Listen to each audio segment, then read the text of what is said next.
কোরবানির ঈদ মানেই হচ্ছে সারাদিন ব্যস্ত থাকা।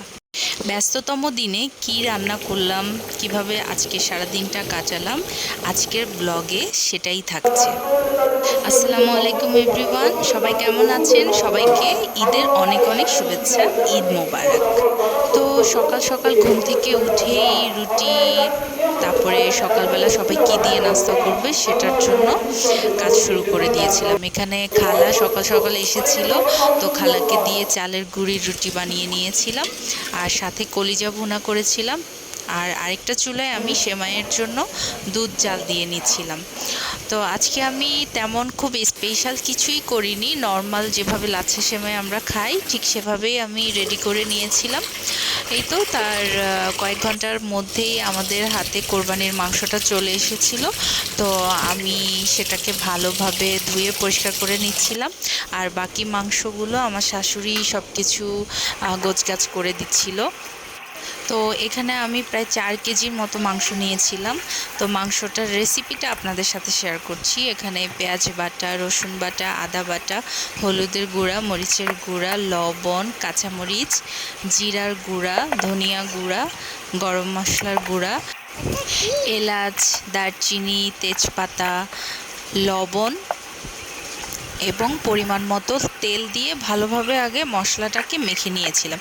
যেহেতু মাংস একটু বেশি ছিল পরিমাণে, তাই এখানে আমি হাতেই মাংসটাকে আগে থেকে ভালোভাবে মেখে নিয়েছিলাম। আর যেহেতু প্রায় 12:30 একটার মতো বেজে গিয়েছিল, তো তখন আসলে আমার হাতে ম্যারিনেট করে রাখার মতো সময়ও ছিল না, যার কারণে আমি মাংসটাকে ভালোভাবে হাতে মেখেই চুলায় বসিয়ে দিয়েছিলাম। তো এখানে আমি চেষ্টা করছিলাম হাতেই যেন ভালোভাবে মাংসটা মাখাতে পারি, এতে করে লবণ সবগুলো মশলা ভালোভাবে মাংসের ভিতরে ঢুকে যাবে। তো তো এখানে আমার হাতে যতটুকু সময় ছিল আমি খুব ভালোভাবে মাংসটাকে হাতেই ম্যারিনেট করে নিচ্ছিলাম। আপনারা সবাই কে কী রান্না করেছেন অবশ্যই কমেন্ট বক্সে আমার সাথে শেয়ার করবেন। তো আমার এখানে মাংসটা মাখা শেষ। তো এইবার হচ্ছে চুলায় দেওয়ার পালা। ফাইনালি আমি চুলায় বসিয়ে দিলাম মাংসটা ভালোভাবে এখানে আগে ভালোভাবে কষিয়ে নিয়ে তারপরে হচ্ছে গরম পানি দিয়ে আমি ভালোভাবে মাংসটাকে জাল করে নিচ্ছিলাম, আর এর ফাঁকে ঘরের বাকি কাজগুলোকেও গুছিয়ে নিচ্ছিলাম। আর এই হলো আমার মাংসের ফাইনাল লুকটা বেশ ভালোই এসেছে মাশাল্লাহ, খেতেও বেশ দারুণ লেগেছে। দুপুরে সবাই রুটি আর মাংস দিয়েই আমরা লাঞ্চটা সেরে নিয়েছিলাম। তো এতক্ষণ আমার সাথে থাকার জন্য অসংখ্য ধন্যবাদ।